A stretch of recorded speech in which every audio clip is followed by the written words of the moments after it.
Okay guys, for today's video, napapansin ko kasi na napaka-creative na ng mga pangalan ng mga lumalabas ng mga online lending app ngayon. Mga minsan pinagdidikit yung mabilis, cash, tala, 'di ba? Parang basta na lang makakuha ng followers, ng fame from other platform.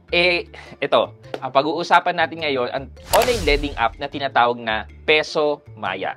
Kaya kay Maya, ganun ba yun? Naglagay lang ng pangalan ng peso? Ano ba meron dito? Bakit natin ito kailangan reviewin? Kamusta ba ang interest rate? At isa ba to sa mga nire-review natin na mga 7 days lang at saka matataas talagang interest? Yan ang pag-uusapan natin today. So samahan niyo ako. Sit back and let's discuss. Coming right up.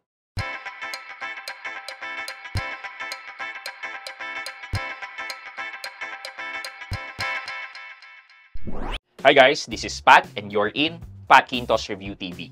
So if you're new here in my channel, I do reviews about personal finance na meron akong experience or meron na akong knowledge na ginawa ko niya ng videos and playlists na makikita nyo dito sa taas. At kung bago ka dito sa channel ko, you may want to consider subscribing to my channel. Di ba? Marami ng mga online lending apps ngayon na pinagsasama-sama yung pangalan ng mga kilalang online lending apps. Kung magsa-search kayo over dito sa Google Play Store o sa Apple App Store, makikita nyo iba't ibang pangalan ng mga online lending app na pinagdudugtong-dugtong na lang nila. Hindi man lang sila makagawa ng sariling original name nila, di ba? Going past that, pag-uusapan natin today, si Peso Maya. Ano ba meron dito? Tingnan muna natin kung meron siyang sariling website. Ito, meron po. Nakalagay, Peso Maya, borrow money with low credit, peso credit. Pero peso credit ang website Check lang din po natin. So, Peso Maya nga po ito. Sabi dito, minimum amount daw ng loan ay 7,000, maximum ay 70,000. Ang interest rate per month ay 7%, 195 days debt repayment, interest-free period ng 60 days.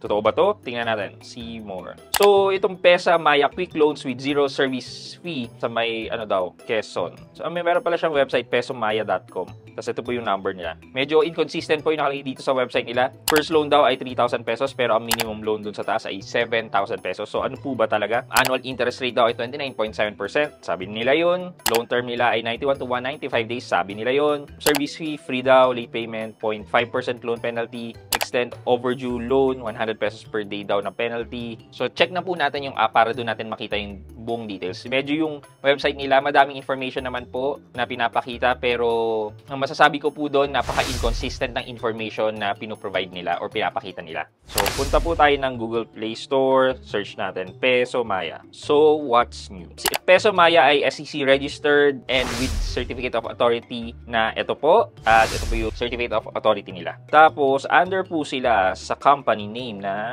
DSNC Lending Investor Incorporated. Ito po yung address, Osmeña Corner, Quezon, City of Tagum, Davao del Norte, Region 11, Davao Region. And then, it was just released this year, May 30, 2025. Bago lang po to. But then again, hindi ko po ipapakita sa inyo how to apply kasi I don't encourage you to apply sa mga online lending apps. But I am discussing this para mabigyan kayo ng babala just in case na balak nyo mag-apply sa mga ganitong online lending app. The process involves installing the app. After that, entering your cellphone number, entering the OTP. After that, mag-attach na muna kayo ng ID nyo for the KYC and your picture. And then, i-fill out nyo yung information nyo, personal information, character reference, and then yung disbursement. So, maghihintay po kayo until ma-approvean po kayo ng credit line, which, ito na po yung papakita ko sa inyo ngayon. Okay, I was approved with a loan amount of 4,000 pesos and ang loan term daw niya ay 121 days. And then, pwede ako mamili kung 2 periods or 3 periods. And if 3 periods po to, magbabago po yung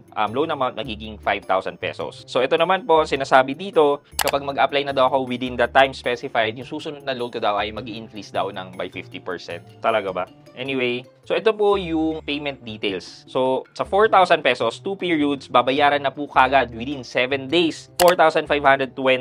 So, kasama na po dyan yung fees involved. Tapos, sa 2026, meron pang butal na 40 pesos. Paano kung nakalimutan mo to? Anyway, kapag pinili naman po natin yung 3 periods, somehow po medyo hindi po sila nahiya. Kasi kapag 3 periods, dalawang equal amortization ang babayaran nyo. Schedule 1, 2,475 yung babayaran natin, plus 700 na principal. So, aabot nga po siya ng 3,175. So, ganun din yung second schedule, which is after another 7 days, 15 days from the date of availment, yung pangalawang repayment. And then, the last repayment is 2026, which amounted to 50 pesos. Siguro, palubag loob, ito, every 7 days, doon ka magbabayad. Dito sa 3 terms, binigyan ka ka ng dalawang term na equally distributed yung amount. Pero in terms of interest, kapag 3 periods ang pinili ko dito, 5,000 na daw yung loan amount. So, ang interest niya ay nagkakahalaga ng 1,400 pesos. So, kung i-calculate po natin yan, so lumalabas po na 1,400, i-divide po natin yan by the principal na 5,000, tapos 28% sa loob ng 14 days, i-divide po natin yan by 14, lumalabas na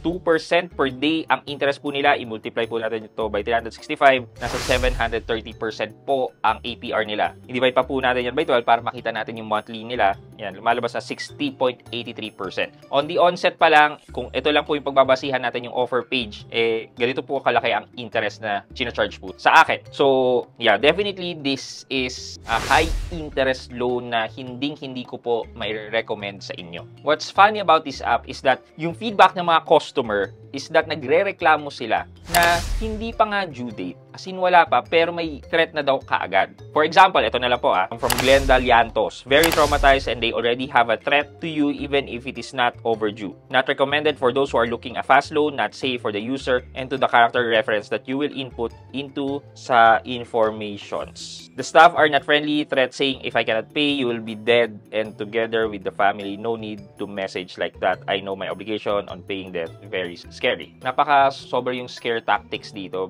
Kailangan para sa magkano lang, papatay ka. Ganun na ba kalala ngayon yung pag-uutak ng mga tao para lang kumita ng pera? Nakaka-disappoint talaga. Ganun din, the app is good, but the agents will text you and your contact reference non-stop before due date. And on due date, they don't check in your credibility as a client. They will just harass you and threat you as they will. Companies should also check on their clients' record so they know who should they treat better. So after my payment, I will no longer use this app. I will definitely delete it. Puro ganyan ang feedback ng mga customer nila na nangutang sa kanila. So, guys, masasabi ko lang po, huwag niyo na pong subukan. For me, napakataas ng interest rate and with the threat na ganun, bakit kailangan mag-resort sa papatayin yung buong pamilya? Para sa magkano lang? Magkano ba yung inutang mo? Million ba para pumatay ka? Ganun na ba kadali sa inyo na pumatay ng tao para lang sa magkano?